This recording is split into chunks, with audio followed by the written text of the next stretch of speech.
de la Unión Europea para Asuntos Exteriores y Política de Seguridad y vicepresidenta de la Comisión Europea, secretario de Estado para la Unión Europea, rectora del Colegio de Europa, presidente de la Comisión LIBE, embajadores, embajadoras, representantes de las embajadas, de las distintas embajadas que hoy tienen aquí presencia, eurodiputados, senadores, amigos, amigas, señoras y señores. Constituye un honor, como no, estar aquí y darles la bienvenida a este Centro de Estudios Políticos y Constitucionales, el Palacio de Godoy, que fue mandado a construir por Carlos III y que fue vivienda y centro de la Casa de Estado, ¿no? Donde aquí constan las primeras actas de los consejos de Estado, del Consejo de Ministros, del primer Consejo de Ministros, que hace nada acabamos de celebrar su primera publicación, cumpliendo 200 años, ¿no? Así que es un honor tenerles hoy aquí y tenerles además estas palabras de bienvenida no pueden ser otras, sino para agradecerles la presencia de todas y de todos ustedes y desde luego de una persona que ha impulsado este acto, este seminario, a nuestro eurodiputado Ignacio Sánchez Amor y desde luego a todo el equipo y colaboradores del CIDOB, del Real Instituto Elcano, que van a abordar hoy ese informe de ese proyecto sobre la creación de la Escuela Diplomática Europea, que se puso en marcha por el Servicio Europeo de Acción Exterior y que fue impulsada por nuestro eurodiputado Ignacio Sánchez Amor. Simplemente agradecerles no solo la presencia, no solo que nos hayan elegido como al Centro de Estudios Políticos y Constitucionales, sino que les deseo una magnífica y una fructífera jornada y soy plenamente consciente que no están aquí para escucharme. Así que ya, sin más, agradeciéndoles su presencia, les cedo la palabra a nuestro alto representante de la Unión para Asuntos Exteriores, nuestro queridísimo y estimado Josep Borrell. Muchísimas gracias.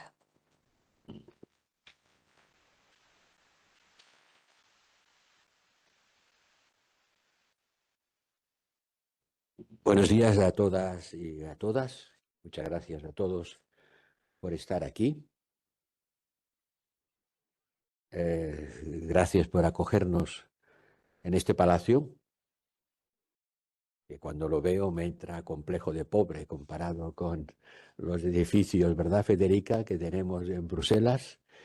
Incluso estoy pensando en trasladar la sede del Servicio Europeo de Acción Exterior a este edificio. ¿Ves? Mucha gente estaría a favor, que nos daría más lustre y esplendor cuando recibimos a nuestros visitantes internacionales, que ciertamente nuestros despachos modestos de Bruselas. Gracias también y saludo al secretario de Estado para la Unión Europea, Fernando Sampedro, al que le doy de nuevo la enhorabuena por su reciente nombramiento. Gracias por estar aquí. A Federica Mogherini, que después de haber hecho con igual empeño y quizá con más éxito los trabajos de alto representante, ahora es una de las cosas más interesantes que se puede ser, que es rectora del Colegio de Brujas. Gracias por estar aquí y gracias por tu apoyo y el de tu institución a este proyecto. También quiero saludar, como no, a todos los embajadores que nos acompañan y a los eurodiputados, a los que están a punto de dejar de serlo, quizá lo vuelvan a ser, y a los que dejaron de serlo hace ya tiempo, y en particular a quien fue secretario, a los que fueron altos cargos del Ministerio de Asuntos Exteriores, embajador Carlos, secretario de Estado, a los representantes de los think tanks, Paul, CIDOB, el Instituto Elcano. No voy a mencionarles a todos por sus nombres porque me llevaría mucho tiempo. A los viejos europeístas de siempre que están aquí, continuando trabajando en este proyecto. Pero aparte de los que Ignacio Molina, a los que he citado por su nombre y a los que no, yo quiero citar muy expresamente a Nacho Sánchez Amor, porque sin tu ayuda este proyecto no hubiera sido posible. Hoy puedo darles la buena noticia de que estábamos comentando con Federica y ella lo desarrollará más. Darles la buena noticia de que ayer el bien hacer o el buen hacer del secretario general Stefano Sanino consiguió que en RELEX los Estados miembros aprobaran ya definitivamente el proyecto de Escuela Diplomática Europea, dotándole de un financiación, de un financiamiento regular y estable, que viene a sustituir a las aportaciones que el Parlamento Europeo ha hecho ad hoc, gracias a la decisiva intervención de Ignacio Sánchez Amor. Muchas gracias, Nacho. Sin tú esto no hubiera sido posible. Y ahora, con el acuerdo de los Estados miembros, que se va a concretar en los próximos días en Coreper y en el Consejo, la Escuela Diplomática Europea adquiere ya una estabilidad y una permanencia que permitirá al Colegio de Brujas pasar de un proyecto piloto a algo más estable y permanente, y que nos permitirá seguir formando a diplomáticos con una vitola europea. No solamente los que provienen de los cuerpos diplomáticos nacionales o de las instituciones de la Unión, sino también los que hayan pasado por un centro donde se les dé una formación europea. Y para mí es una gran satisfacción y gracias, Federica, por estar aquí. Sé que luego vais a tener una mesa redonda, yo procuraré estar todo el tiempo que pueda, pero no podré acompañaros todo el tiempo como hubiera sido mi deseo. Este es un proyecto importante porque crea instituciones. Y creo que fue uno de los padres de la Unión quien dijo aquello de que las personas pasan, las instituciones quedan. Las personas pasamos, ya lo dijo Machado, ¿no? Lo nuestro es pasar, pero pasar haciendo camino y dejando en el camino instituciones que estabilizan el funcionamiento, porque las personas podemos hacer mucho y a veces las personas son vitales, pero sin instituciones todo pasa y a veces nada queda. Para que quede hacen falta instituciones y yo estoy muy satisfecho de haber dejado detrás de mí, con el apoyo de Nacho, con el buen hacer del secretario general Stefano Sanino y también con el apoyo y la cooperación de tuya, Federica, desde Brujas, una institución que va a seguir creando Europa. Y quizá contribuya a que los europeos tengan conciencia de que viven en un mundo peligroso y superamos el mindset, no superarlo, no, porque hemos de mantenerlo un mindset, una estructura mental basada en la paz y la cooperación. No hay que dejar eso de lado, al contrario. Somos hijos de una voluntad de paz y cooperación. La Unión Europea es un actor de paz en el mundo y de cooperación entre todos los pueblos del mundo. Pero el hecho de que nosotros seamos así no quiere decir que todo el mundo sea así. Y desgraciadamente hemos aprendido en estos últimos años que no es así. Y ahora vivimos entre elecciones y guerras, entre la expresión de la voluntad de los pueblos democráticamente expresada, pero también en guerras en nuestro vecindario. Una, la que libra Rusia contra Ucrania, que ya lleva ardiendo más de 2 años, y la otra, la tragedia del Medio Oriente, con el increíble número de víctimas civiles. Hay que recordar que cómo empezó con un ataque terrorista de Hamas, pero también hay que recordar cómo continuó y la dramática situación que hoy se vive en Gaza. La primera, la guerra de la invasión rusa contra Ucrania, significó, y lo decimos muchas veces, el despertar geopolítico de Europa. Y con nuestro compromiso para hacer todo lo necesario, dijimos, para apoyar a Ucrania, desde la unidad. La segunda, en cambio, ha desvelado nuestra división, lo que ciertamente nos debilita para influir en el curso de los acontecimientos. en una región tan intrínsecamente conectada con nuestra seguridad y nuestros intereses. Pero el despertarse es una cosa y el levantarse es otra. El despertador puede sonar y te puede sacar del sueño, pero hay que además tener la fuerza y la capacidad de levantarse. Porque si después de despertarte te das la vuelta y sigues en el entresueño, no has avanzado mucho. Puede incluso que seas víctima de una realidad a la que no te enfrentas. Sí, nos han despertado, pero en algunos casos todavía no nos hemos activado. Nos hemos activado, pero no lo suficiente. Esas dos guerras son placas tectónicas en movimiento, perjudiciales para Europa, en medio de un realineamiento geopolítico que amenaza el orden multilateral, donde los regímenes autoritarios están estableciendo entre ellos vínculos más estrechos, como es el caso de Rusia y China, que firman un acuerdo de amistad sin límites, aunque todo tenga límites, en la víspera de la invasión, donde los poderes medios emergentes están tomando sus propias decisiones, quieren maximizar su autonomía sin verse obligados a elegir entre bandos. Son esos hedging states a los que no podemos pedir que se alineen con nosotros en todo y para todo y siempre. Al contrario, hacen una política de adaptarse a las circunstancias según el momento.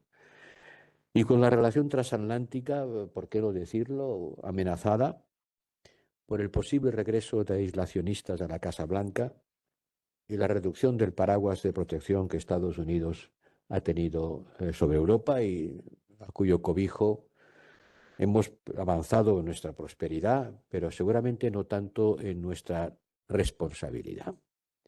Y ahora hay que hacer una llamada a la responsabilidad estratégica de los europeos, porque vivimos una aceleración de los desafíos globales. Sabemos cuáles son. De lo que no éramos tan conscientes es de su aceleración. El primero, el cambio climático, no es una cosa que vaya a ocurrir mañana, está ocurriendo ya ahora. Se está acelerando y los medios que ponemos para frenarlo no están a la altura del problema. Cambio climático, la pérdida de la biodiversidad, no son preocupaciones para las generaciones futuras, sino para el presente. El colapso climático ya está aquí. Estamos viendo también cómo se aceleran las transacciones o las transiciones o transformaciones, llámenle como quieran, tecnológicas, especialmente en el campo de la inteligencia artificial.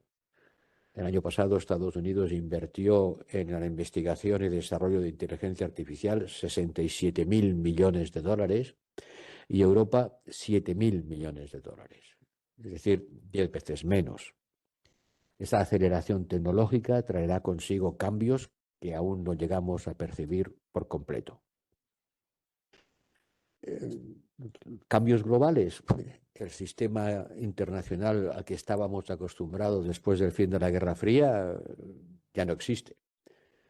El escenario internacional está mucho más concurrido, hay muchos más actores. Y lo que sea Europa y lo que haga Europa en el mundo va a depender críticamente de cómo respondamos a los desafíos de hoy, y por eso estas elecciones europeas, que están a la vuelta de la esquina, van a ser el momento de la verdad para los europeos. El momento en el que tendrán que apoyar o no opciones que avancen hacia una responsabilidad colectiva y que hagan de Europa un actor global, poniendo para ello los medios necesarios. No lo seremos porque lo proclamemos retóricamente. Lo seremos si ponemos los medios necesarios para hacerlo. Y a veces el mundo nos mira y considera que no aplicamos la misma vara de medir a todos los escenarios, o que quieren más Europa y se encuentran con una Europa que no está en el compromiso, que a veces no somos conscientes de cuáles son sus prioridades y los confundimos con las nuestras. Y no es un término valórico. La prioridad no tiene siempre que ver con los valores, sino con las situaciones. Lo decía Ortega, ¿no? Yo soy yo y mis circunstancias. Y las circunstancias pesan, porque para hacerles frente, las prioridades pueden ser distintas. Demasiado a menudo operamos sobre la base de 27 Estados miembros que tienen evaluaciones del riesgo diferentes. Y eso creo que hay que ponerlo de relieve, y nuestros diplomáticos tendrán que trabajar con diferentes risk assessment. Ciertamente el riesgo que significa Rusia, el riesgo existencial que significa Rusia para Europa, no se percibe igual en Riga que en Cádiz, por razones histórico-geográficas evidentes. Y no se percibe tampoco igual en Budapest que en París. No hay más que escuchar al presidente de la República Francesa en su discurso de la Sorbona bis ayer, su segundo discurso de la Sorbona, y con declaraciones de algunos líderes europeos que dicen no considerar a Europa una amenaza, a Rusia, perdón, una amenaza existencial. Yo sí considero, junto con la mayoría de los Estados miembros, una amenaza existencial, pero no todos están en esta valoración del riesgo. En todo caso, hemos descubierto que la geografía, el tamaño, la historia, la cultura, siguen desempeñando un papel significativo en cómo vemos el mundo. Nos habían dicho que la geografía ya no existía, no importaba. En el mundo globalizado no hay distancias ni fronteras. No hay fronteras en Europa, en el resto del mundo vaya que las hay. Y la geografía vaya si cuenta. Estamos viendo tanto en Ucrania, pero sobre todo en Oriente Medio, cómo dos pueblos se enfrentan por la misma tierra. Es un combate por el espacio. Rusia reclama el Donbass y Crimea, Ucrania también, en el Medio Oriente con mayor intensidad dramática todavía. Dos pueblos siguen, después de casi 100 años, luchando por la misma tierra. Y en las últimas décadas hemos cambiado nuestra apreciación de ambos escenarios. Hemos cambiado cómo veíamos de Rusia en los últimos años. Algunos Estados miembros cercanos a Rusia y que habían sobrevivido bajo la opresión soviética ya nos habían advertido de cómo era la Rusia de Putin o cómo era Putin y su régimen sobre Rusia. Pero en una Unión a 27, la voz de otros Estados miembros más alejados geográficamente o más cercanos por intereses económicos con Rusia ha sido suficiente para acallar estas llamadas de alarma.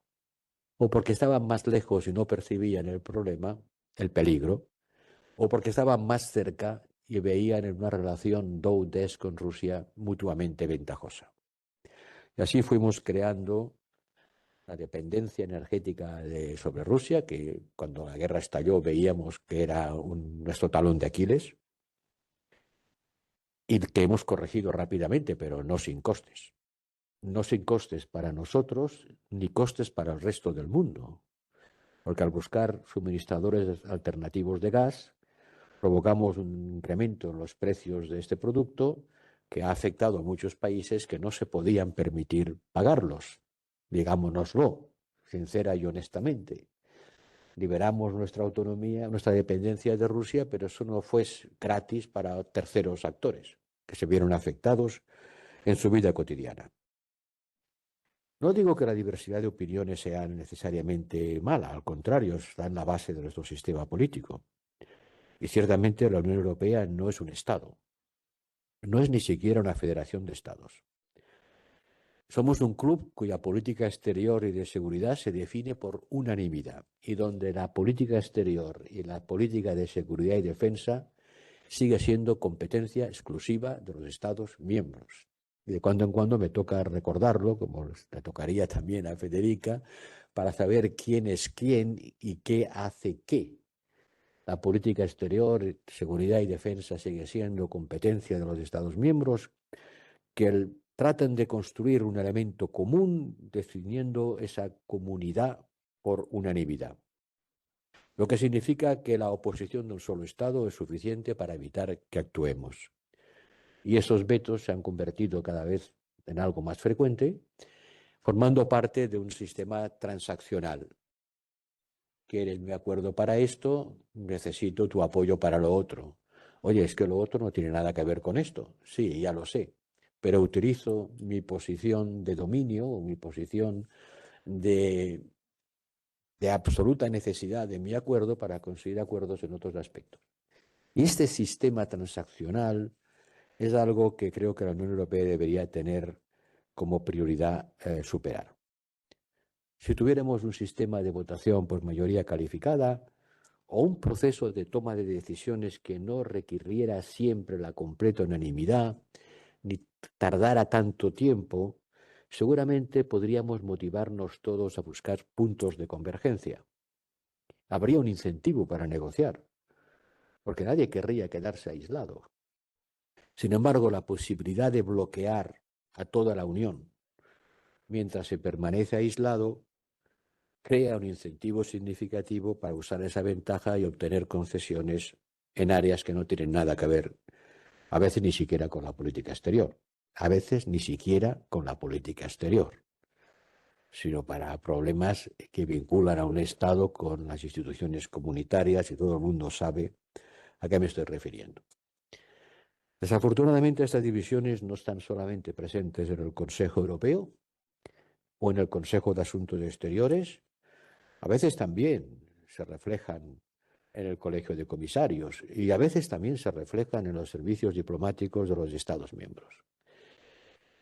Todo Estado tiene su servicio diplomático y este bebe en su cultura política, en su tradición, en sus intereses, en su geografía, su historia. Es evidente que a Cuba le importa más en España que a otros países de la Unión, cuyos vínculos históricos, culturales, lingüísticos o incluso económicos son mucho más débiles.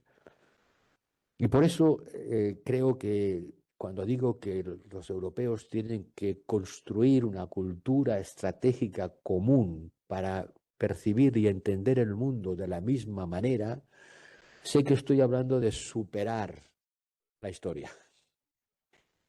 No olvidarla, porque es imposible, pero construir una cultura estratégica común quiere decir entender el mundo de la misma manera y para eso hacen falta instrumentos. Eso no ocurrirá por invocación divina.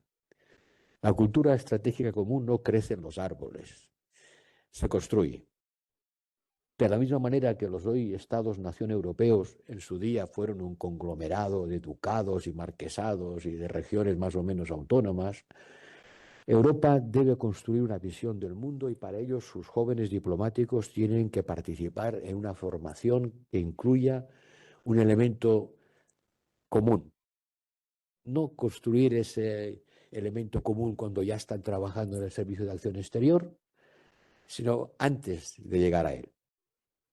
Tenemos que asegurarnos que tenemos diplomáticos que comprendan la perspectiva europea para que trabajen juntos, para que superen la visión nacional, para ser más fuertes ante un mundo donde la dimensión importa y donde nosotros estamos económica y tecnológicamente perdiendo pie.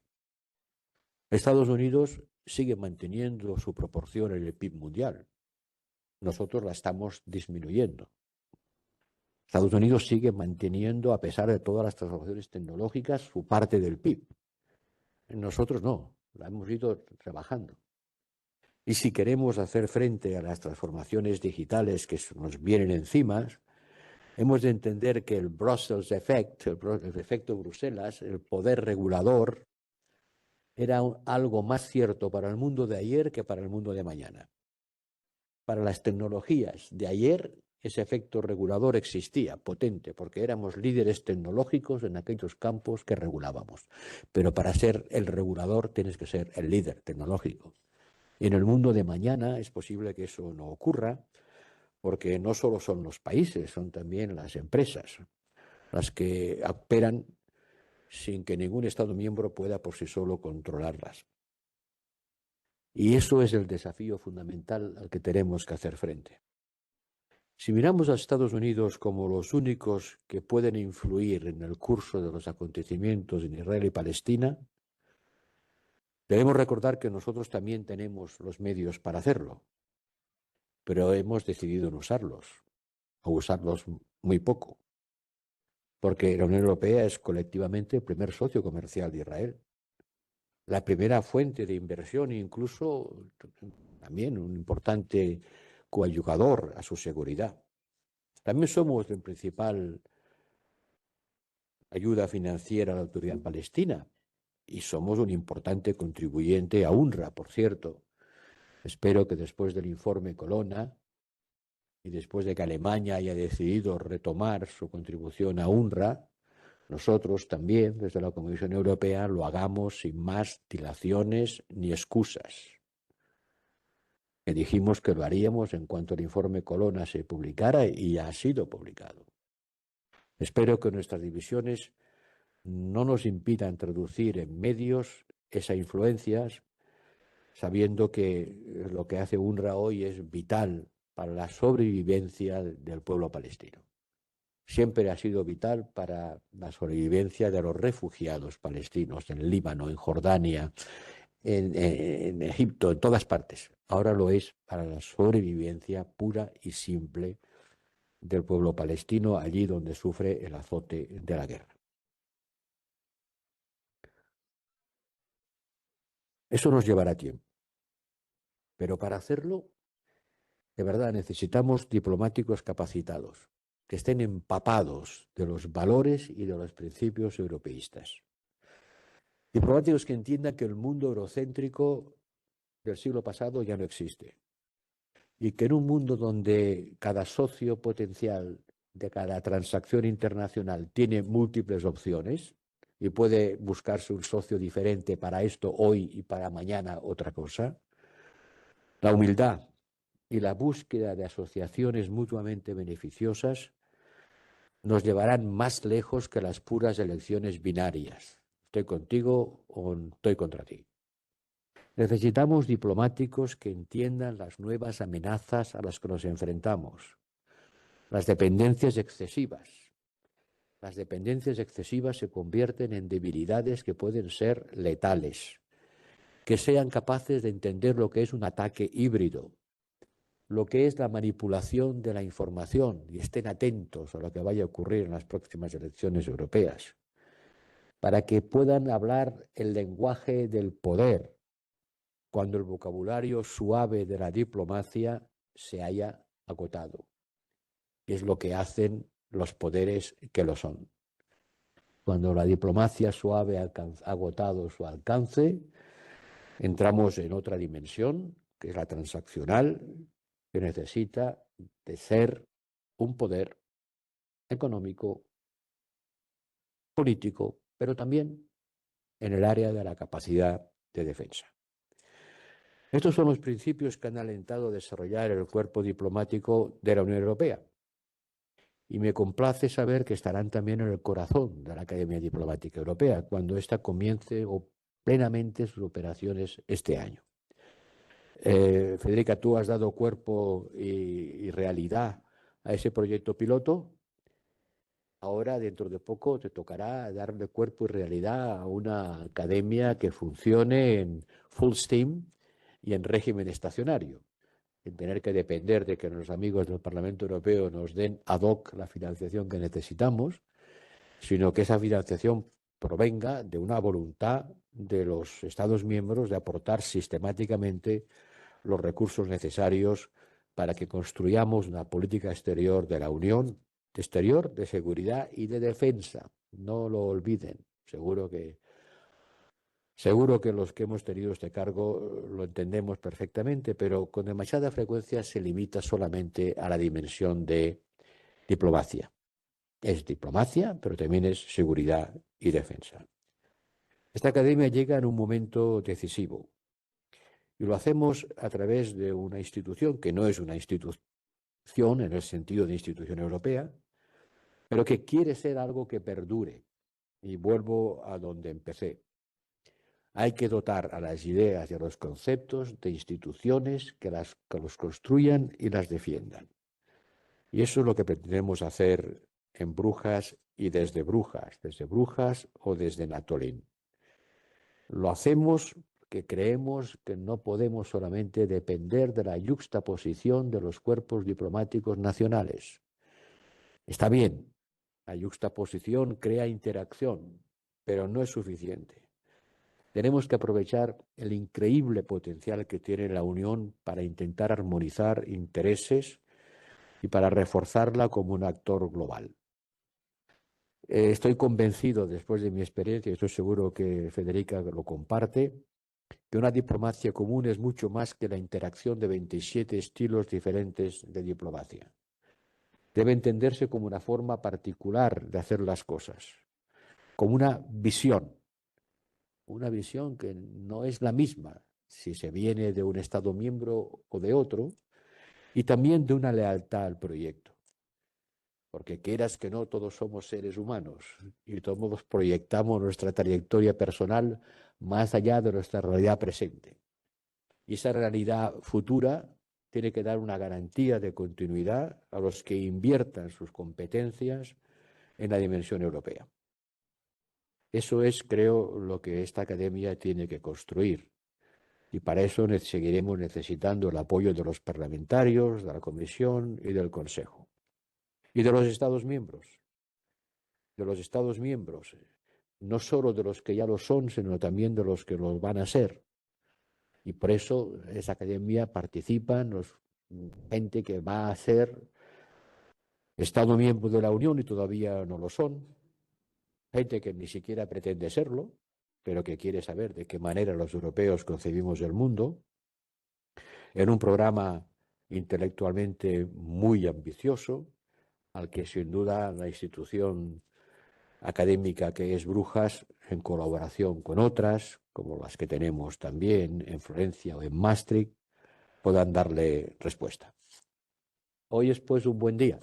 Hemos conseguido financiación y pasamos de la experiencia piloto a la realidad estable, estacionaria, con financiación garantizada y con un compromiso por parte de los Estados miembros, no solo de financiarlo, sino de entender para qué lo hacemos. Gracias de nuevo, Federica, por dirigir ese proyecto. Gracias a tú, Nacho. Gracias a todos los que de una manera u otra seguimos remando por el proyecto europeo en vísperas de unas elecciones que serán, y lo digo sin ninguna dimensión partidista, pero sí europeísta, vitales para que lo que salga de la voluntad de los ciudadanos permita a Europa hacer frente a los desafíos a los que me he referido. Muchísimas gracias por su atención. Muchas gracias.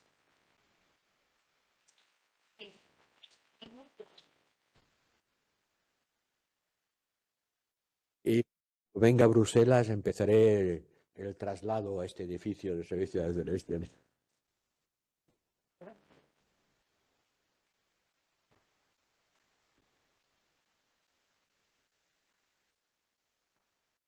Damos paso a la organización de la mesa y muchas gracias. No. Al discurso de Macron ayer en la Sorbona. Creo que es un texto que hay que discutir y valorar y extraerle su contenido, pero esta frase de Macron de que Europa puede morir, que no está garantizado que la Unión perviva a todas las crisis, me parece una llamada al despertar y más que al despertar, al levantarse y actuar.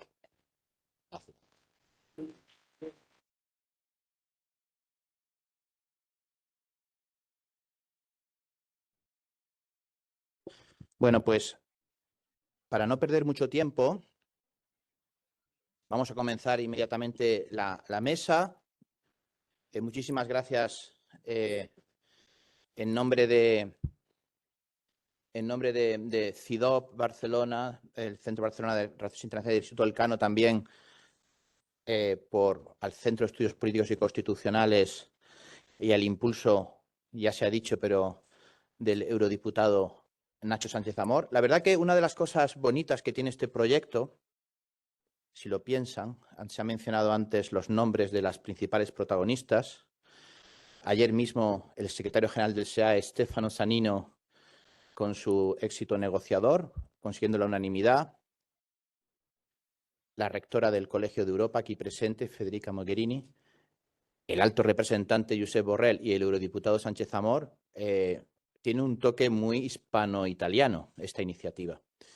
Pero la tiene además, una cosa muy bonita, no la tiene para defensa de los intereses de Italia y de España, no.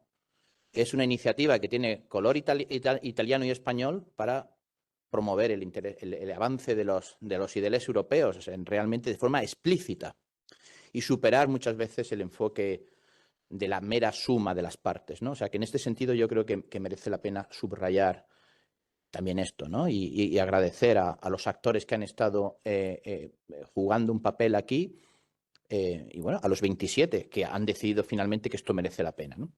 Bueno, yo no voy a presentar, cuando les haga la primera pregunta, ahora les explico un poco, teniendo en cuenta la hora y que tenemos un programa un poco apretado, cuando les haga la primera pregunta, les presento, no necesitan presentación, desde luego no la rectora ni secretaria de Estado, pero lo que vamos a hacer es, para no perder tiempo, vamos a hacer 2 rondas de preguntas. Les voy a pedir a los 4 panelistas que sean breves en sus respuestas, porque vamos a toda costa intentar hacer la posibilidad de hacer alguna pregunta con la audiencia antes de que Nacho Sánchez Amor concluya el acto, ¿no?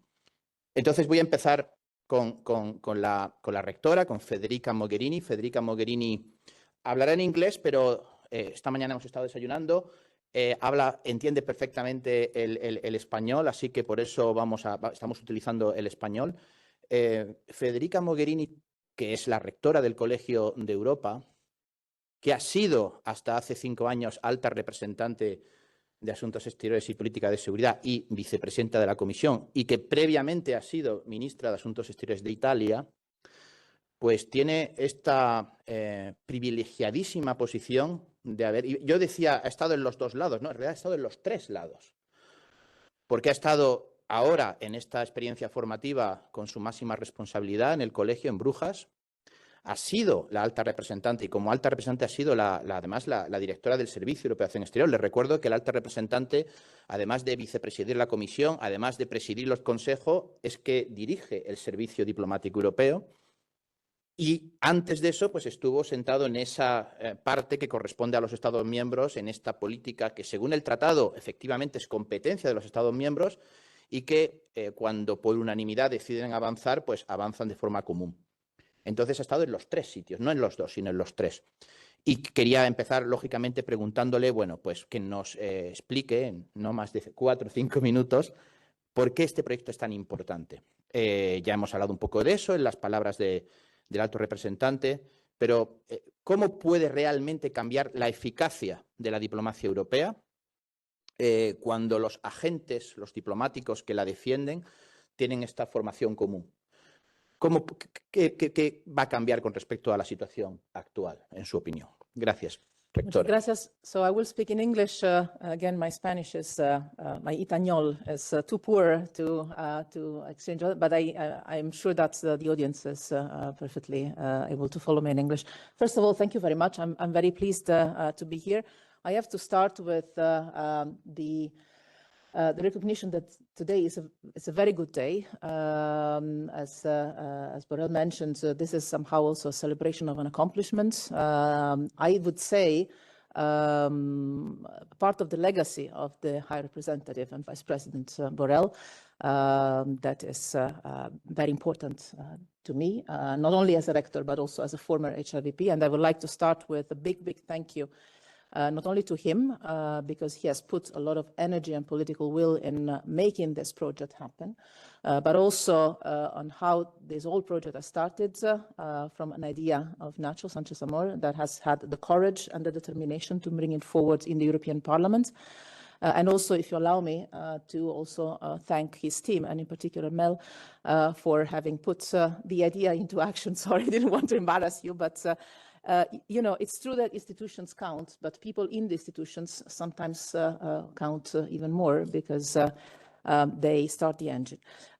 So today we celebrate the transition from something that has started as a visionary project, pilot project that we have adjusted over time, to something that is going to become stable and accompany the European foreign security and defense policy, hopefully for the years to come. How is this going to change the face of the EU foreign and security policy. I would like to use the words of the participants to the project. We have currently around 30 participants to the project, national junior diplomats from member states, but also EU officials in the first 5 years of their work in the institutions. I meet with them regularly. By the way, 3 of them are excellent national diplomats of the diplomatic service of Spain. One of them actually provided me words in Spanish I'm not going to torture you with. But I meet with them regularly every week, and sometimes I give them assignments. And one of the assignments I gave them was to give me a briefing for today's event. I would so much love to share all of them with you, because in their words you find why this project is so necessary and how it is going to shape the future of the EU foreign policy. And just to mention a couple of sentences that I got here and there. One says that, well, all of them thank you, Nacho. But one of them says, this is a simple idea, yet great ideas are simple most of the times. No team heads into a match without training. And this is what we are doing with the national diplomats that are building the external action of the Union. Another one says, this is an added value for national ministries of foreign affairs and EU institutions. The role is to add as an additional layer to national trainings useful for all diplomats, and explains why. And focusing also on the fact that the residential program is an unparalleled opportunity to foster a deeper understanding of the positions and interest of other member states and the institutions. Others are very poetic in their expression of how united they feel in this experience. I cannot use this 4 or 5 minutes to read all of them, but I would be very happy to share them. In my view, how this is going to change the European Union foreign policy is very simple. One, we are going to have hundreds. Today already we have approximately 100 participants already over the 2 years. Hundreds of national diplomats and EU officials that will have shared a common human and educational experience, will have created bonds, will know each other, will trust each other, will have understood the geographical, historical background that would motivate the national positions once they will be sitting around the same table of the working groups in the Council, or in the Council itself, or in the External Action Service. So they will have developed a deeper understanding of the roots of that difference in risk assessment and strategic vision that comes from Cadiz to Riga. Secondly, they will have developed a knowledge and the skills to use the tools of the European Union external action that are peculiar, which are different than the national tools of foreign and security policy. The European Union external action uses instruments and tools and policies that are not only the typical and traditional diplomatic ones. I was telling you before this morning, so many times I've seen top national diplomats, really the best of the ambassadors at the end of their careers, move into the European External Action Service, and then after a few months complaining that they were lost because this is not their job. And they were right. Being a European Union diplomat is not the same as being a national diplomat. You have to deal with the complexity of the intra-institutional and interinstitutional dynamics in the Brussels bubble. And for a top diplomat at a national level, it's not self-evident to deal with the dynamics of DGs in the Commission and COREPER and the European Parliament. It's a different thing. You need to acquire the understanding, the knowledge, the political and institutional skills to activate all the levers in Brussels. So this is a specific layer of additional knowledge that EU diplomats need to develop. Sometimes very technical, but also very fascinating. But most importantly, to develop, I think we are developing a sort of European reflex. No matter where these diplomats will be posted, in Brussels, in their perm reps, in the External Action Service, in third countries, they will keep thinking national. I don't think this will go away, but they will have this additional reflex of thinking also European and connecting the dots with European colleagues, being them EU colleagues or EU member states colleague, and will automatically have the reflex of saying, okay, but what is the European Union position on this? What is the other member states' position on that? And this, I think, will build up the fabric of a truly European diplomatic experience.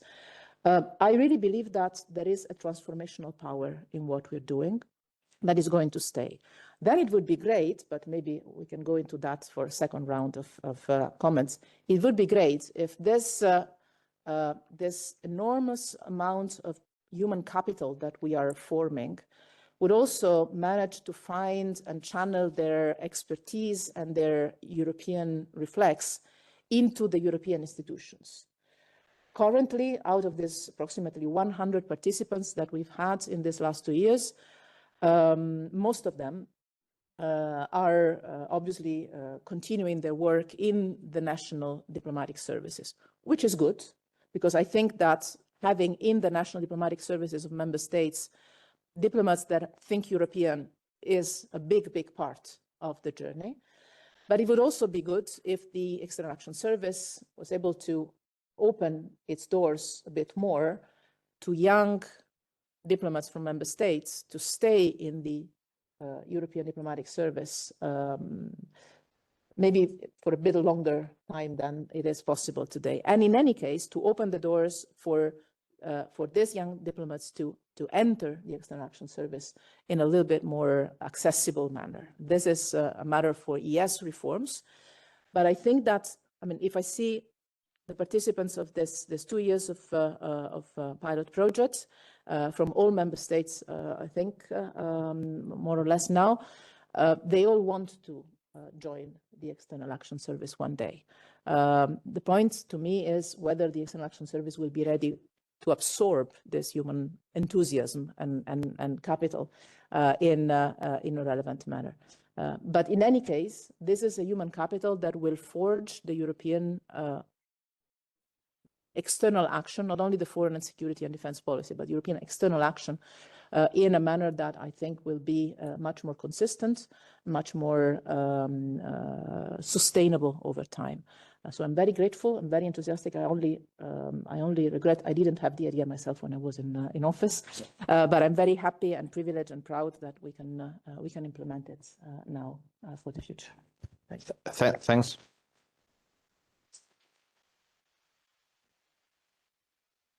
Thanks a lot, Rector. You will see how timely this seminar has come. Nacho, Mel, and I decided the date, knowing that yesterday the decision was going to be taken. No. We didn't know that, but it's very good that we have the opportunity also to celebrate that this is going to be a reality and not just a pilot. Me toca ahora presentarles al secretario de Estado para la Unión Europea, Fernando Sampedro, que es verdad que fue nombrado hace poco y como ha hecho el alto representante, pues me corresponde felicitarle. Nos conocíamos de antes y es la verdad que para nosotros un honor que también esté aquí presente. Yo quería preguntarle sobre cuál es la posición de España. Ya sabemos desde ayer que oficialmente España apoya el proyecto porque votó a favor, votaron los 27, pero ampliando un poco la pregunta, y creo que corresponde en esto que algunas cosas se han dicho ya antes en la intervención del alto representante sobre tal vez pasar de la unanimidad a la política exterior, apostar más por la seguridad y la defensa. ¿Cuál es la posición de España en esta especie de momentum que existe para europeizar más la política exterior? ¿España apoya estos avances o es un país que arrastra los pies? Sabemos, porque hemos visto que España ha firmado papeles sobre esto, pero yo quería que el secretario de Estado defendiera la posición española, que además creo que es muy proeuropea. Muchas gracias, Ignacio, y creo que sabes, porque desde tu atalaya como activo articulista e investigador al respecto, que sigo con interés, eres partícipe también de estimular y seguir la posición que España durante años con un marcado sentido europeísta ha seguido y sigue teniendo en impulsar esta serie de proyectos. Pero comienzo por daros las gracias por haberme invitado y por el impulso que Nacho ha dado a este proyecto. Y atendiendo a tu pregunta, creo que eso, cada vez en un mundo cada vez más complejo y cambiante, como ha quedado muy claro en la intervención inicial del alto representante, necesitamos esa política exterior cada vez más europea, que España sin duda apoya, para enfrentar los grandes desafíos que para ningún Estado miembro sería posible abordar de manera individual. En los últimos años se han dado muchísimos pasos para europeizar la política exterior dentro del proceso de construcción europea y, por supuesto, con la creación de la PESC, con el Tratado de Maastricht o la PEST, la CSDP, en el Tratado de Ámsterdam, ya fueron los primeros signos. Pero, desde luego, a partir del Tratado de Lisboa, cuando se crea la figura del alto representante y vicepresidente de la Comisión y el Servicio Europeo de Acción Exterior, fue el inicio de este camino conjunto que además coincidió con la presidencia española del primer semestre de 2010, que fue la última presidencia, si recuerdo bien, creo que Paul estaba por allí, en el que nuestro ministro de entonces no presidía, creo, ministro Moratinos, que no te tocó precisamente por ese impulso que España dio a la creación del SEAE y del Tribunal. Sí, sí, sí. Sí, sí. Sí. Europea, aquí en el Palacio de Viena, cerramos el acuerdo. Ajá. Aquí yo soy en parte Acuerdo del SEAE. el padre del SEAE. Correcto. Sí, sí, sí, sí. Hicimos, efectivamente, a eso me quería referir, y hicimos esta transición en la que España todavía presidió los grupos CFSP de trabajo del Consejo, mientras la nueva representante, Catherine Ashton, contribuía a la creación del Servicio Europeo de Acción Exterior, en el que se incorporaron diplomáticos de los Estados miembros y personal de las distintas instituciones. Para mí es un privilegio estar hoy aquí, haber estado con el alto representante Borrell y ahora con Federica, porque en mis vidas anteriores me tocó ser coordinador del Consejo de Asuntos Exteriores desde el lado de la Comisión. Preparaba los consejos para el comisario que se sentaba enfrente de Federica y presencié, tuve una posición de privilegio de ver cómo Catherine Ashton contribuyó a esa consolidación de las estructuras. Federica llegó con muchísimo impulso con sus conclusiones orales, me acuerdo que fueron exprimidas hasta las últimas posibilidades para facilitar tener posiciones ambiciosas en materia europea. Y estimulaste que los ministros de Asuntos Exteriores de algunos Estados miembros pudieran tener misiones especiales en algunas relaciones con algunos países terceros, y hemos visto en el último mandato el excelente impulso que el alto representante Borrell ha llevado, incluso en temas particularmente difíciles en los que no es fácil concitar la unanimidad de los Estados miembros, que sin duda España respalda poder superar, como decías, Nacho, con la ambición de que tengamos mayoría cualificada cada vez en más ámbitos de la política exterior. Creo que con la consolidación de esta Escuela Diplomática Europea que Nacho ha contribuido a crear desde el Parlamento, estamos en disposición de que, de la misma manera que el programa Erasmus ha contribuido a que haya generaciones de ciudadanos europeos que entienden mejor lo que es ser europeo y entienden mejor lo que son otras culturas, ahora haya una generación de diplomáticos, de Estados miembros y de funcionarios de las instituciones que puedan funcionar con ese espíritu de Think Europe al que se refería Federica y ese espíritu Team Europe que hemos abrazado durante esta última legislatura.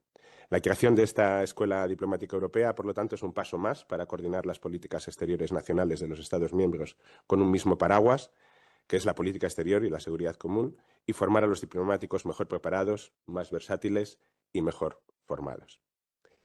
Esta ha sido una legislatura, la que concluye ahora, en la que, desde mi punto de vista, y me ha tocado verlo desde el otro lado de Bruselas, desde la Comisión, España ha sido capaz de desplegar al máximo toda su influencia en la Unión Europea y ha habido una enorme simbiosis entre las prioridades de la Unión y las prioridades del Gobierno de España. Y, por supuesto, esto ha quedado particularmente de manifiesto durante la presidencia española, durante el último semestre, que ha sido un éxito colectivo de toda la Administración española, pero también de toda la Unión y de todos los Estados miembros y de todas las instituciones, a pesar de los importantes desafíos a los que nos hemos destacado. Precisamente, hablando de europeizar la política exterior, debemos recordar que una de las prioridades de la presidencia española era reforzar la unidad europea. Y esto, además de quedar patente en muchos de los importantísimos dosieres, más de 71 expedientes cerrados durante la presidencia española, ha quedado muy claramente reflejado con el hecho de que en el primer día de la presidencia española el año pasado, el presidente del Gobierno visitara Kiev y al final de la presidencia concluyéramos con un Consejo Europeo en el que se pudo dar impulso al camino europeo de Ucrania, Moldavia y Georgia. Este estímulo para reforzar la unidad europea también ha quedado patente en el trabajo que España ha hecho también después de la presidencia en la situación de Oriente Medio, donde, como ha dicho recientemente el presidente del Gobierno en el Consejo Europeo de marzo, España ha tomado una posición de liderazgo y el Consejo Europeo, manteniendo una unidad, ha acabado llegando a unos planteamientos que España llevaba meses defendiendo. Esta contribución de la presidencia española también se hizo en las diferentes reuniones del Consejo Europeo, como incluido el informal de Granada, en el que se dio inicio al proceso de la agenda estratégica. Y un aspecto, por ejemplo, muy simbólico de cómo se contribuye a europeizar la política exterior española también es el hecho, creo que ya muy celebrado entre los expertos y en Bruselas, de decidir que cuando se ha reunido la cumbre Unión Europea-América Latina, después de muchos años sin poder reunirse, se eligiera precisamente hacerla en Bruselas para europeizar esas relaciones y que quede claro que las relaciones estratégicas que la Unión Europea en su conjunto mantiene con la región del mundo que más se parece a Europa no son solo una cuestión que haya que impulsar cada 13 años cuando la presidencia española, cuando España ostenta la presidencia del Consejo, sino algo que se regularice y que ahora ya tengamos una agenda, una hoja de ruta y una agenda de inversiones estratégicas. Creo que el semestre pasado ha servido para relanzar las relaciones entre Europa y otras regiones del mundo y que hemos hecho un trabajo colectivo a este respecto del que tenemos que estar orgullosos y que ahonda en esa europeización de la política exterior. Gracias. Muchísimas gracias.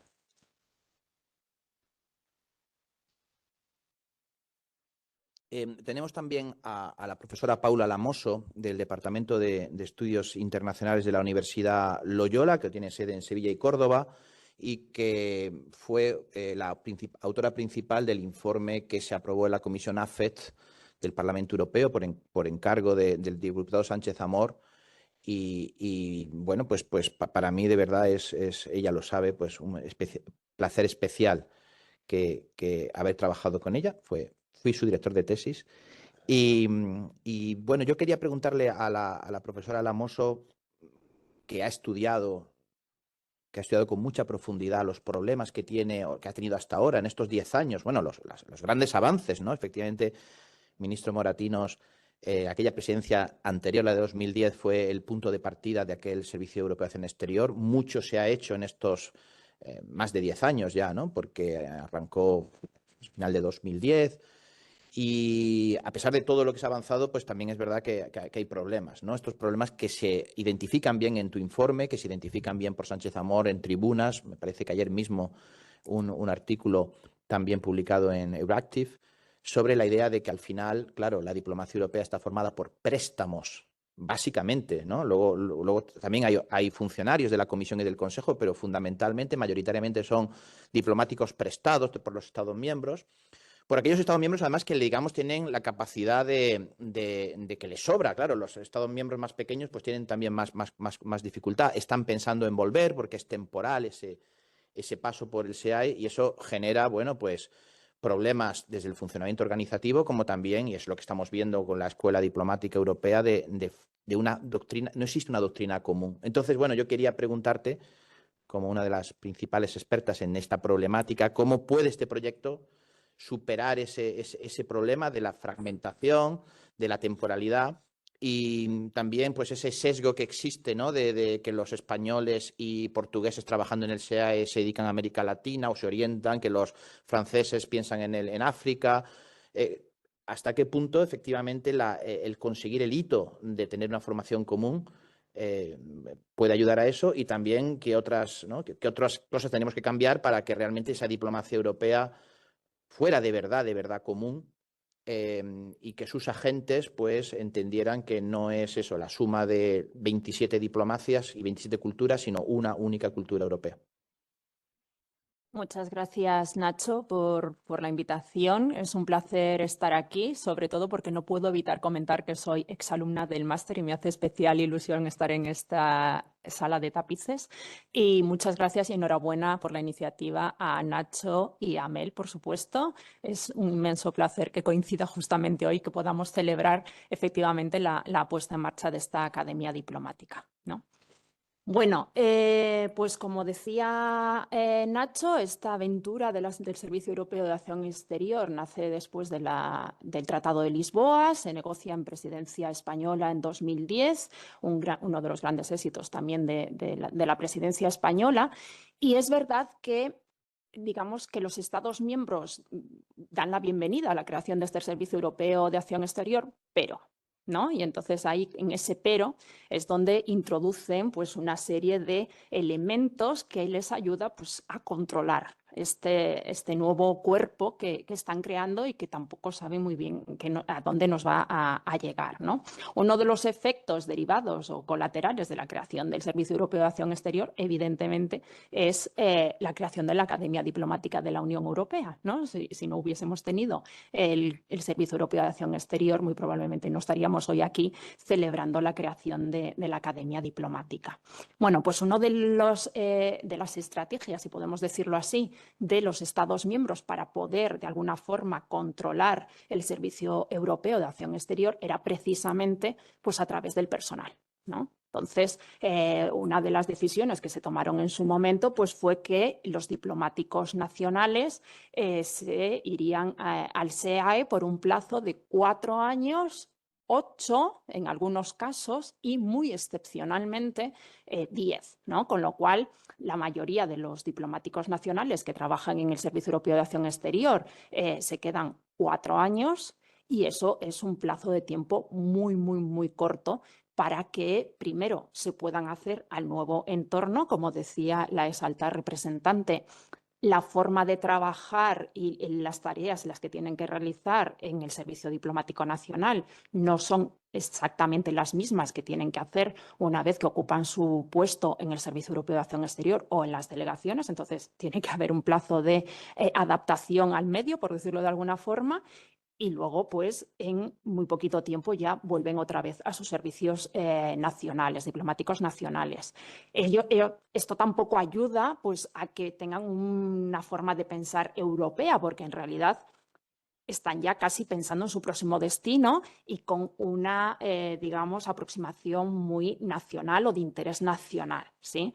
Entonces, uno de los objetivos principales de la creación de esta academia diplomática es precisamente romper un poco esta barrera del mindset nacional e intentar, no por supuesto eliminarlo, porque las lealtades al final no se pueden romper, ellos son diplomáticos nacionales y se deben a los cuerpos nacionales diplomáticos, pero sí quizás, como decían, añadir una línea más, contribuir con una forma de pensar también europea que, no cabe duda, contribuiría asimismo pues a entendernos mejor entre nosotros, ¿no? A ser más conscientes de cómo percibimos bueno, nuestras amenazas, de que los españoles entiendan pues a lo que decíamos, a los letones o a los daneses y que podamos, digamos, comprendernos mejor. ¿De qué forma contribuye esta academia diplomática a este mejor entendimiento? Bueno, pues lo esencial y diferenciador de la academia diplomática que vamos a construir o que estamos construyendo ahora con respecto a los procesos de formación que había antes en el SEAE es que, bueno, primero la formación es por un periodo largo, ¿sí? 5 meses actualmente, y se conviven, ¿no? Hay un periodo de convivencia, con lo cual eso es un punto de inflexión en relación a, bueno, conocerse mucho mejor, establecer lazos de amistad, incluso de amor, decíamos antes, lo que, bueno, pues contribuye una vez Not in más. the current promotion, as far as I know. Ah, okay. Because they're following online, so I want to reassure them. I didn't share any. Bueno, un poco haciendo el símil, como decía el secretario de Estado, de los programas Erasmus, ¿no? Creamos lazos de todo tipo y esto, pues no cabe duda, contribuye a que ya una vez terminan ese periodo de formación, ese contacto, esa amistad perdura a lo largo de sus carreras y contribuye a que en los sucesivos destinos y puestos que tengan que desempeñar, pues siempre van a tener ese linkaje, ¿no? Una de las cuestiones que me trasladaba una persona, en este caso era funcionaria de la Unión Europea, pero que estaba trabajando en delegación, pues era un poco esto, ¿no? Que a veces se sentían, entre comillas, desamparados porque les faltaba el reflejo de poder escribir a alguien de confianza para preguntarle cómo puedo resolver esto de una forma más informal, si se quiere, ¿no?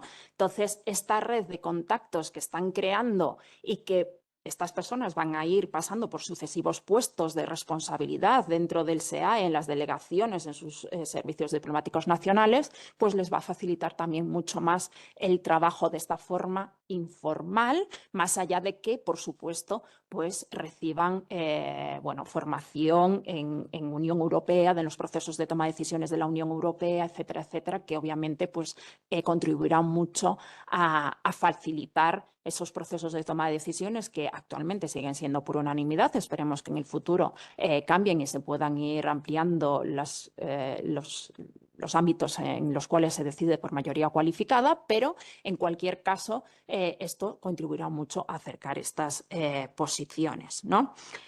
Una vez más, romper esta barrera de pensamiento puramente nacional, quizás, o quizás no, seguro, también contribuirá pues a romper estos estereotipos, ¿no? Si se quiere, o de que los españoles siempre van a estar vinculados o interesados por América Latina, los franceses siempre van a estar interesados por África, etcétera, etcétera, etcétera, ¿no?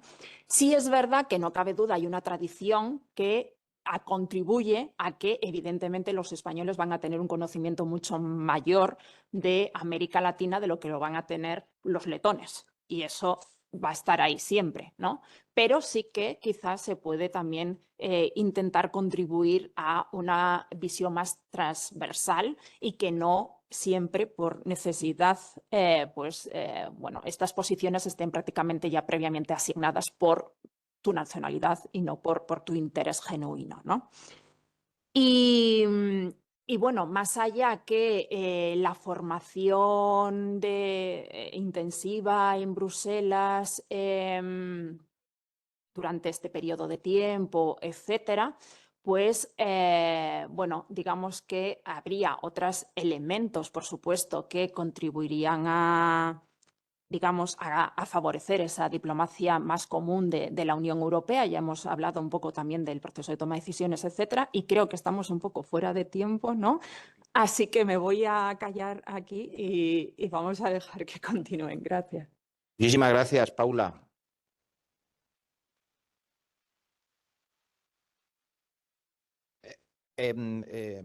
Profesor Paul Morillas es el director del Centro de Barcelona de Estudios Internacionales, CIDOB, que además es un socio estratégico del Instituto Elcano. Somos instituciones, no sé si hermanas, pero como mínimo primas hermanas.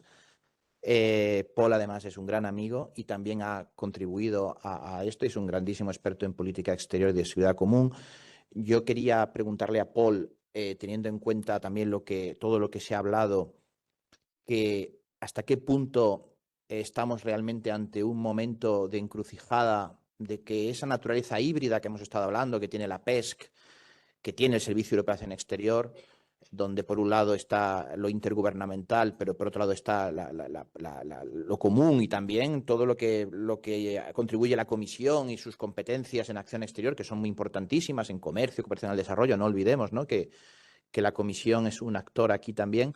¿Hasta qué punto estamos en un momento realmente donde podemos pensar en un paso hacia la europeización o los Estados miembros van a seguir siendo celosos defensores de su competencia, según define el tratado? ¿Hasta qué punto lo que ha pasado en Ucrania en los últimos 2 años, lo que nos viene delante si Trump volviera a la Casa Blanca, pues puede ser un punto de cambio? ¿O vamos a seguir siempre manejando este muddling through de lo intergubernamental junto a lo supranacional? Gracias, Nacho. Prometo ser muy breve y agradecerte muchísimo el liderazgo desde Elcano en este proyecto. Es un placer, como siempre, colaborar desde Barcelona y felicidades, Nacho, porque realmente un pequeño paso llega muy lejos, como se ha podido comprobar. Un placer estar, Fernando, aquí contigo. Es un viejo amigo también. Y con la rectora Mogherini, Paula, por supuesto, también conocida. Mira, hay 2 maneras de construir política exterior europea, en el fondo. Una manera es que te la impongan y otra manera es que la hagas. Y el último ciclo institucional, ¿no?, desde 2019 a 2024, nos han hecho política exterior, ¿no? Nos han forzado a hacer política exterior porque la Unión Europea Geopolítica, de la que nos hablaba Josep Borrell ahora, ha sido una Unión Europea Geopolítica por reacción a una pandemia, por reacción a una guerra en Ucrania, por reacción a Gaza, por reacción a todas las crisis que nos han, digamos, rodeado en los últimos tiempos, ¿no? Por lo tanto, ha sido una Unión Europea Geopolítica por necesidad, teníamos que hacerlo, ¿no? Pero es que yo creo que el nuevo ciclo institucional, el que empiece a partir de las elecciones de junio, tiene que ser el ciclo de la política exterior bottom-up, es decir, aquella que Europa construye con la institucionalización de esos objetivos de una manera más estratégica y de una manera más rotunda como sistema de acción exterior. Y aquí hay un objetivo único, ¿no? En esa política exterior bottom-up, esa que tenemos que construir a partir de junio y hasta 2029, digamos, hay una receta, y es la receta de evitar la fragmentación interna y potenciar la integración de los recursos europeos. Recursos internos de la Unión Europea y su presupuesto y su capacidad de acción exterior corresponde en buena medida a los recursos que tienes para hacerlo. Capacidades de defensa europea propias, provisión de ayuda común, y no digo bilateral, digo común, de la Unión Europea a Ucrania y a cualquier otra crisis que le rodea, y por lo tanto tratar de que esa política exterior que nos ha impuesto el mundo y nos ha forzado a reaccionar de manera muy rápida, se construya mediante un debate interno proclive a esa potenciación de la integración. Si de ese ciclo institucional del que salimos llegamos al ciclo que nos viene con esa capacidad de entender que ante las próximas crisis tendremos mejores instituciones y mejores recursos, creo que habremos hecho un paso adelante definitivo para la política exterior de la Unión Europea en su conjunto, ya sea con las herramientas de la Comisión o con las herramientas diplomáticas de los Estados miembros. Y aquí la Escuela Diplomática Europea es claramente uno de esos elementos de institucionalización. No el único, uno más. Y hay muchos más que hay que continuar peleando para ellos, pero en cualquier caso es el germen de entre los muchos que nos puede ayudar a ese objetivo. Fantástico.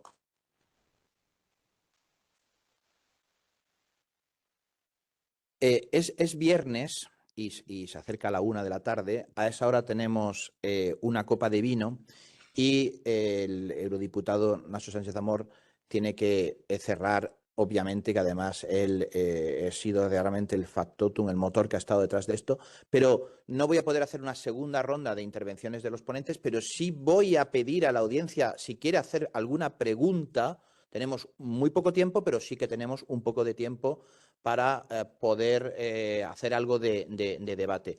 El ministro Moratinos quiere... Sí, vamos a ver, sí, porque luego Nacho cerrará. Entonces, no sé si tenemos micrófono, sobre todo para... por cierto, no hemos dicho que muchos nos están siguiendo online, la sesión se está grabando y luego quedará grabada y se podrá seguir después. Pero bueno, quizás en la sala oímos seguro. El tema es si es para los que nos siguen desde... Bueno, ¿Hay? sí, muchísimas gracias. Bien. Gracias. Muchas gracias, Ignacio Sánchez Amor, que es el que me informó de esta excelente oportunidad y esta excelente tribuna. Yo tenía un desayuno en el RIS para hablar de política exterior también. Y bueno, saludar a Federica, gran amiga. Empezó en Oriente Medio, como yo, jóvenes. Y a todos los que están aquí en esta reunión, son todos amigos míos y europeístas.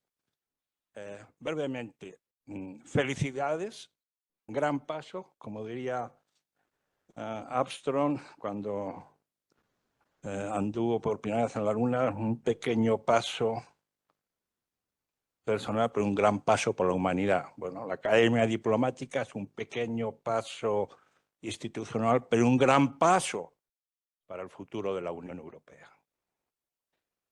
Y por lo tanto, la Europa se hace continuamente, decía, un projet en marche, nunca concluido. No hay vuelta atrás.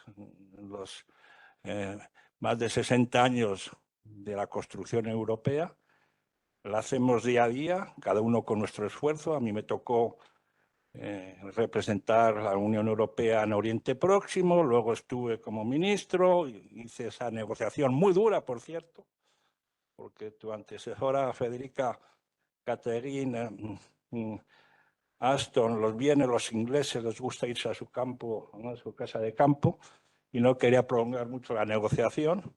Y yo le dije, Catherine, aquí no salimos sin acuerdo. Sacamos el acuerdo. Habéis hecho un trabajo excelente en estos 10 años. La representación de la Unión Europea en el mundo se ha reforzado y ahora empezáis este gran inicio de la Academia Diplomática. Esos son todos los elogios, todas las cuestiones positivas. Pero ahora viene, con mi honestidad y mi sinceridad, los elementos de duda y de inquietud en lo que será el futuro de la política exterior europea en las próximas décadas, en los próximos años, en los próximos meses. El alto representante de la Unión Europea, mi gran amigo Borrell, ha estado, como siempre, brillante. Estoy con él 100% en el tema palestino, pero tengo mis dudas en el tema de Ucrania. Y lo digo porque lo digo en todas ocasiones. O sea, nadie duda de la violación del derecho internacional, los objetivos de la Federación Rusa, del presidente Putin. Pero, como él ha dicho, y utiliza las palabras del propio alto representante, ¿qué se va a enseñar en la Academia Diplomática Europea? Academia Diplomática. Diplomacia, D mayúscula. ¿Qué es la diplomacia? La diplomacia no es solo seguridad o defensa, no, es paz. Es paz y cooperación. Y ha dicho, no debemos dejar de lado paz y cooperación. Luego ha dicho, cuando se termine el lenguaje suave diplomático y no hayamos podido extenderlo, pues hay que utilizar las otras armas, la defensa, la distensión, pero tienes que haber utilizado previamente los instrumentos de paz y de persuasión. Y me van a perdonar, sé que no es políticamente correcto. La percepción que existe en el mundo actualmente es que la Unión Europea no ha utilizado toda su capacidad de negociación para evitar primero la guerra y luego, una vez iniciada y continuada durante 2 años, buscar una solución político-diplomática. Esa es mi plena convicción. Por lo tanto, alumnos que estudien, se integren. Fue muy difícil los porcentajes, porque claro, los Estados miembros, como tú decías, la profesora Paula, queríamos controlar todo. Entonces, diplomáticos nacionales, diplomáticos de la Comisión, diplomáticos del Servicio del Consejo, el Parlamento Europeo, muy complicado. Bueno, ahora vamos a crear lo que queremos crear, que es la federalización de la política exterior. A los federalistas europeos como a mí me gusta, pero habrá contradicciones, como ha dicho Ignacio Molina, y ha dicho Paul Molina. Bueno, va a haber una cuestión de locos, de paranoia, porque creamos un instrumento federal o común y los Estados miembros quieren nacionalizar. Pero Europa ha avanzado con este animal híbrido. Lo ha dicho Ignacio Molina, es verdad. Bueno, sigamos en esta situación híbrida, me parece bien, eso estoy de acuerdo. Y concluyo con mi querido secretario de Estado, Fernando San Pedro, y con Paul Morilla. Es verdad, Europa ha reaccionado y ha hecho algo de política exterior. No estoy de acuerdo. No estoy de acuerdo. Se ha puesto de moda, y está en la boca de todos nosotros, la famosa autonomía estratégica. Concepto muy bonito. Y hemos dicho, lo ha dicho el alto representante, autonomía estratégica energética. Error. Luego hemos dicho autonomía estratégica industrial, no es que tenemos que comprar los chips de los chinos. Autonomía estratégica alimentaria, me parece muy bien. Autonomía, ¿y cuál es la autonomía estratégica en política exterior? Porque no se ha hecho política exterior, querido Paul. Nos han impuesto la política exterior, no la reacción, sino que la percepción en el mundo es que seguimos al otro lado del Atlántico. No tenemos política exterior autónoma. Siento decirlo.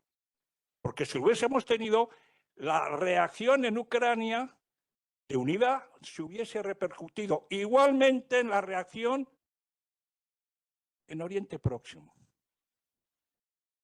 ¿Por qué no se ha repercutido? Porque no hay autonomía en política exterior. Por lo tanto, termino.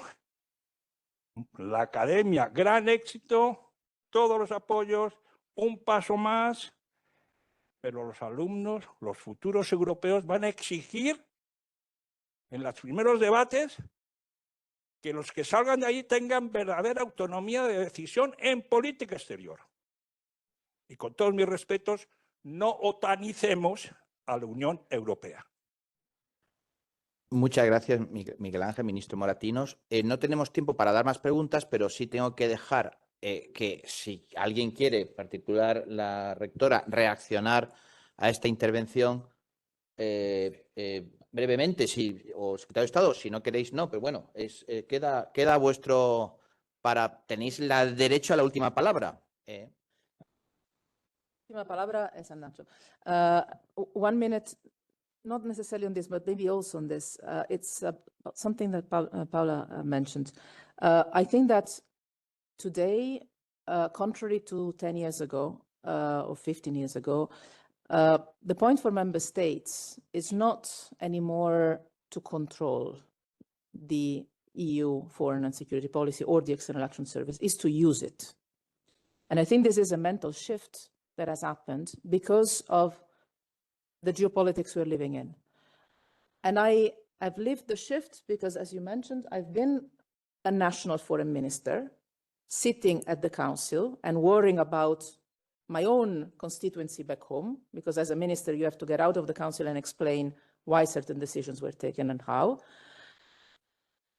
From this point of how the member states control the hybrid instrument, I think that today, after the pandemic, after the war in Ukraine, with the Middle East, with the US shifting probably as they are shifting, including its implications for NATO possibly, the point for today for the Europeans, I think for the member states, is not so much to control and to contain, but it's how to use at best the instruments of the EU foreign policy. And this is where the Diplomatic Academy can help.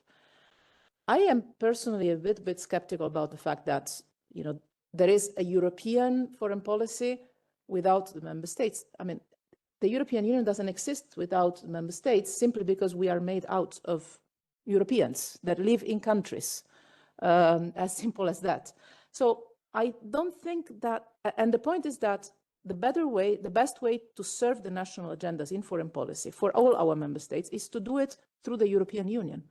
And I think that the Diplomatic Academy can help, and is helping already, to give Europeans at national and European level the instruments to fully use all the potential we have as Europeans for our common agenda.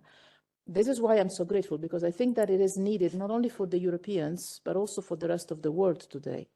But with that, I leave it to Nacho to conclude, because the idea is his and the merit is his. Muchísimas gracias.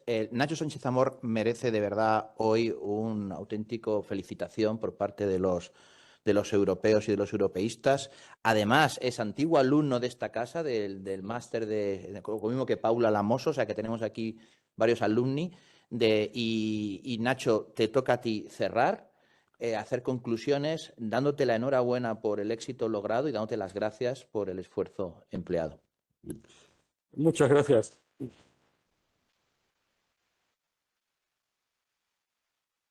Bueno, han podido ustedes comprobar que a lo largo del tiempo uno ha ido haciendo amigos y que sus amigos son especialmente generosos.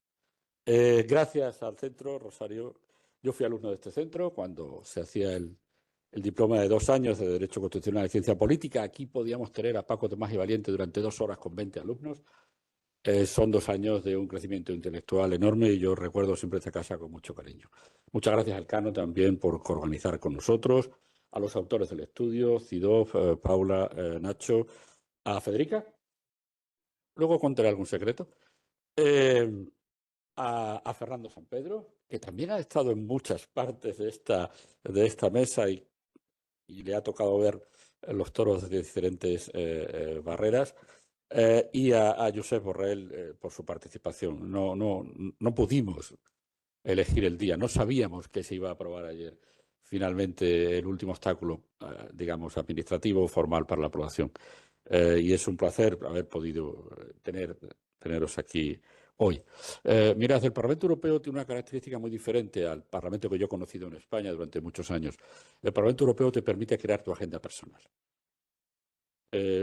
Los mecanismos de trabajo en el Parlamento Europeo permiten que tú elijas. Obviamente estás dentro de un grupo parlamentario y el grupo parlamentario te envía cosas. Yo soy el responsable de la relación con Turquía. Turquía me ocupa 50% de mi tiempo, pero el Parlamento te permite hacer tu propia agenda. Y lo que yo decidí cuando llegué al Parlamento Europeo era que saltábamos de una crisis a otra, inevitablemente, y hay que hacerlo, y saltábamos de Myanmar a los uigures, y había muy poco tiempo para reflexionar sobre los instrumentos de la política exterior europea.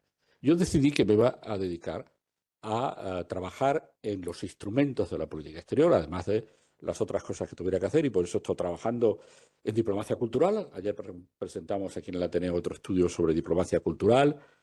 Para responder a una pregunta muy sencilla, España tiene Cervantes, Italia tiene el Alighieri, el Goethe, y la Unión Europea, ¿qué tiene como su cara cultural en el mundo? Bueno, esa es una línea de trabajo en la que estoy y en la que seguiré.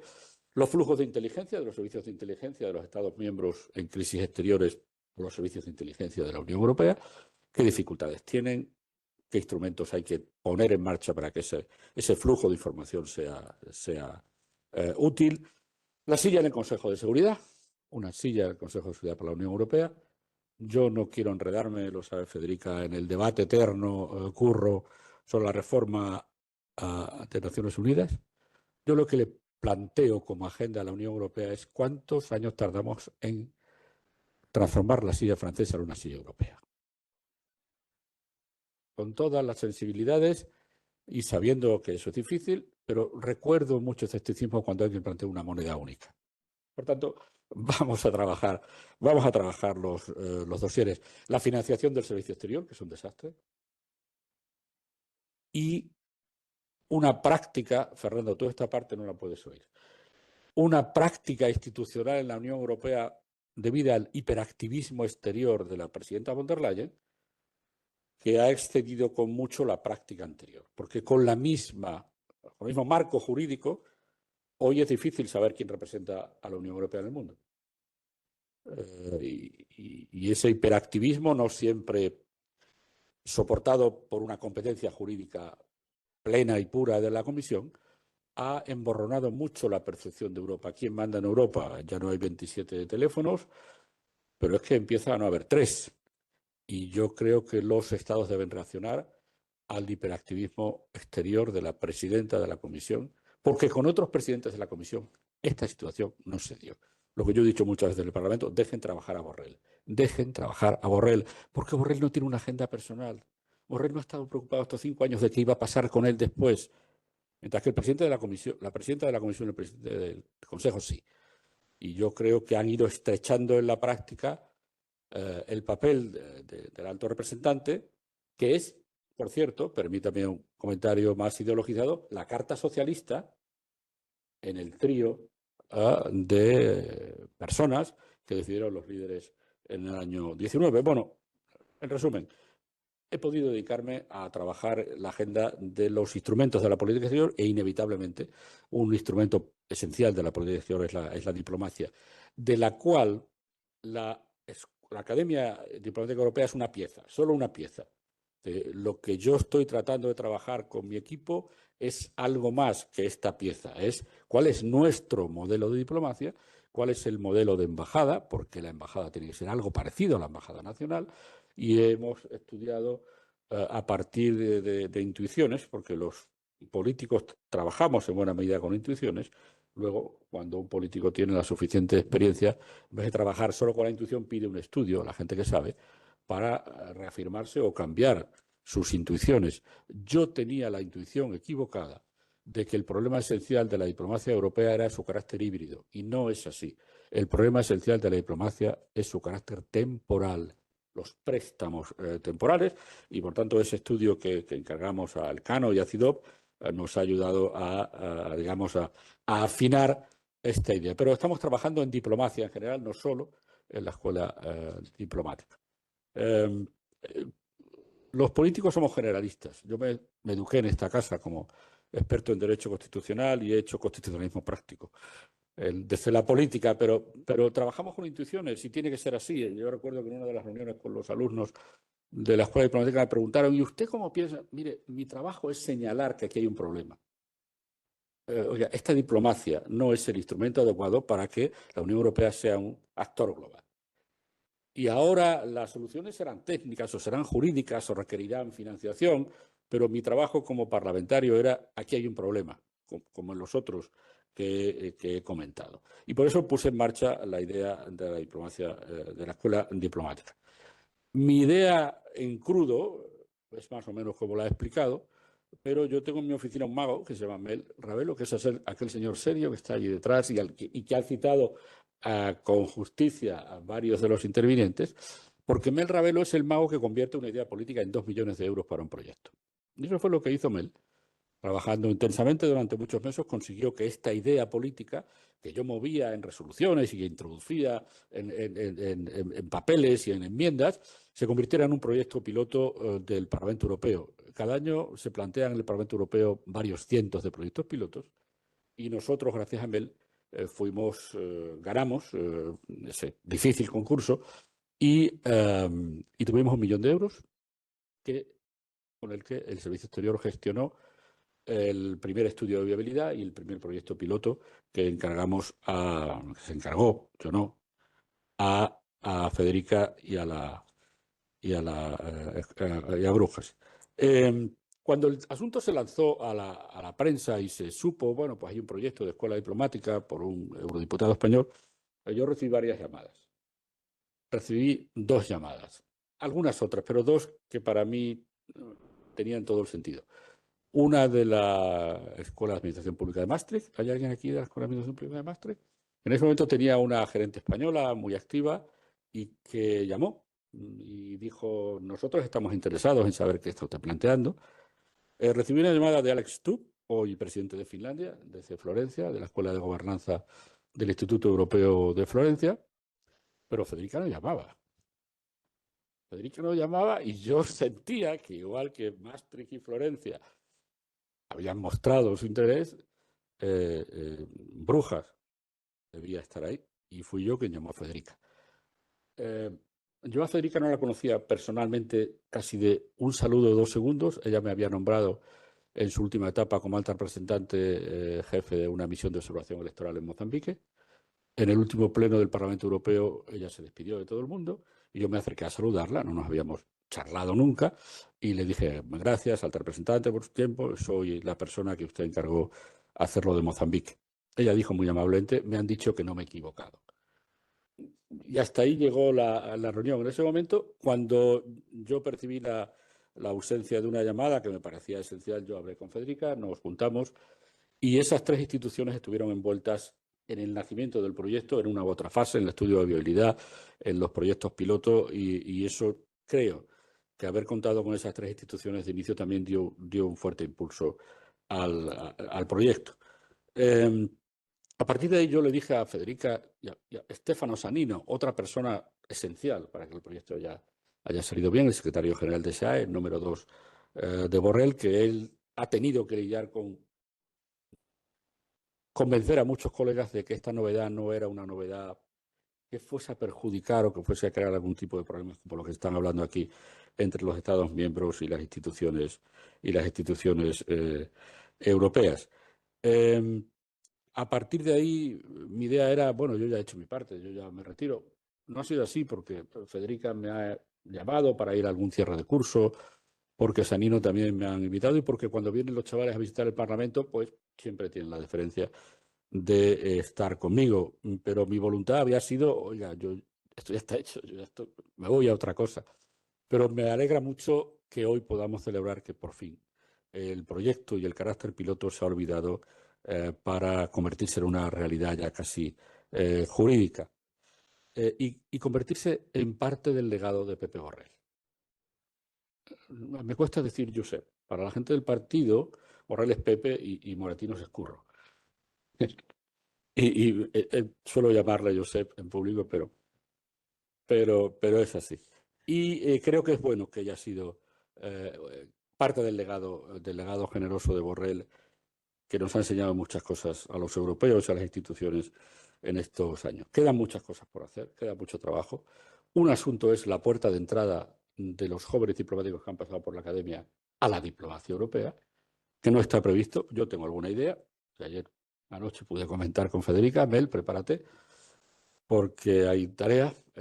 Porque la Unión Europea no tiene una puerta especializada. La Unión Europea no contrata psicólogos o expertos en energía, contrata personal de una manera genérica y esas personas luego se especializan. Por tanto, no hay una oposición para diplomáticos. Eso no existe en la Unión Europea y hay que encontrar, con tu ayuda, Fernando, una ayuda para esto. ¿Y para qué sirve la academia? Pues siendo una academia, en mi opinión, sirve para una cosa muy paradójica. Sirve para desaprender. Sirve para desaprender, lo diré dedicadamente, hay embajadores aquí, sirve para desaprender una cierta percepción solo nacional de la Unión Europea. Sirve para desaprender seguramente tradiciones, prejuicios, características de la formación nacional que están muy metidas en una profesión y en una actividad tan tradicional como la diplomacia. Porque se trata de crear una diplomacia nueva. Pepe Borrell sabe, y Federica y los otros, que el proyecto inicial que teníamos era solo un pelín más ambicioso, pero estoy muy contento de que hayamos comenzado formalmente por esta fórmula que quizás es más realista de lo que yo propuse al principio, que era ir directamente a reclutar graduados.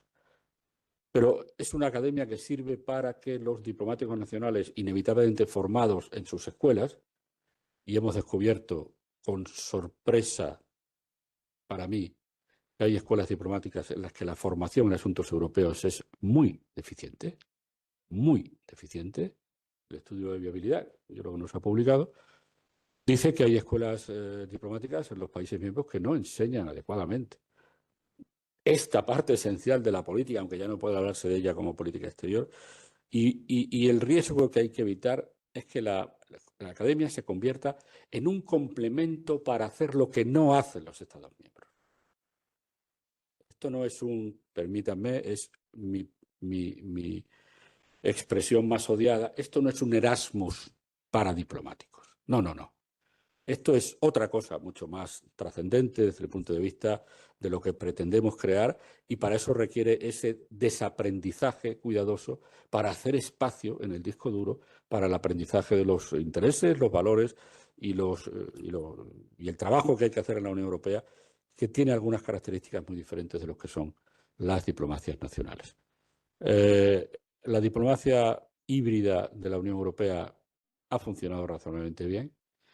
Los préstamos temporales son un problema, por muchos motivos, algunos han dicho, yo no quiero insistir. Para superar esos problemas, yo creo que la Escuela Diplomática o la Academia Diplomática y la dirección de Federica nos garantizan que en algunos años tengamos una camada o una promoción de diplomáticos europeos por primera vez.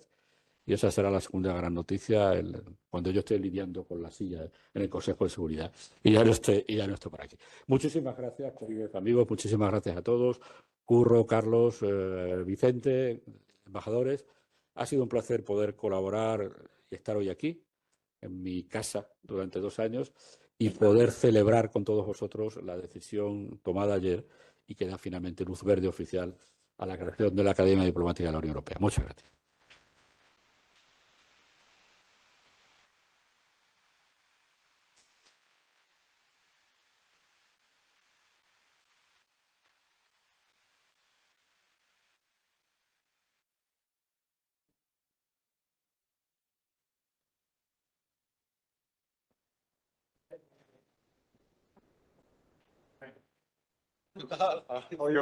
Good, good, good.